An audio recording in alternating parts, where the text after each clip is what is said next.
Kaming mga Grab food rider, wag niyong masyadong minamaliit. Kahit yung panahon hindi na biro sa sobrang init. Tara, samahan niyo ngayong araw si Benjong Makulit. Papakita namin sa inyo ni Haring Araw ang aming pagkamalupit. Unang booking ko nga pala, dito lang yan sa malapit. Unang customer ko, iba yung racket. May pa-aircon pa habang ako'y naghihintay sa init. Aking binuksan para maibsan yung init. Sabay salamat sa sobrang bait. Isunod naman natin yung pangalawang hatid. Sabi ni customer, wag na daw akong pumanik. Para yung arthritis ko hindi sumakit. Ibababa na lang daw niya yung mahiwagan niyang basket. Sabay hila papanik. Kunin naman natin yung booking na pangatlo. Sa mga oras na to, ako'y medyo ganado. Tara, samahan niyo ako. I-deliver natin to sa kampo. Pagpunta ko sa kampo, yung customer kong Amerikano, hindi pa Pasko pero may pang-aginaldo. Di ko sasabihin kung magkano.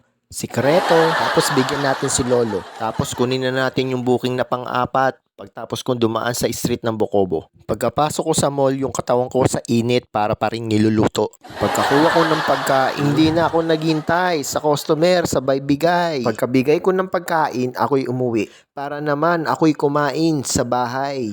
Pagkatapos kong kumain, sabay dighay. Habang ako'y nasa bahay, ako'y pinasukan ng booking dito sa may Santolan. Kahit malayo, akin ang pinatulan. Ang laki kasi ng aking puhunan sa tapapan. Para naman yung tumal, maibsan. Ganun talaga ang labanan. Para agad ka naman pasukan, kailangan mo talagang mamuhunan. Hindi lang pagkain ng pangkatauhan ng aming inihahatid. Meron din pagkain ng pangkahayupan.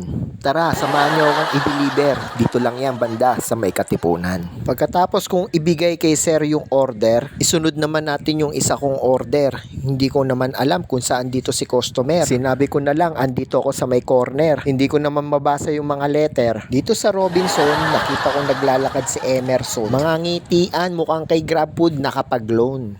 Sabay nakita ko si Ni at si Patrick. Mga asawa, sobrang palad.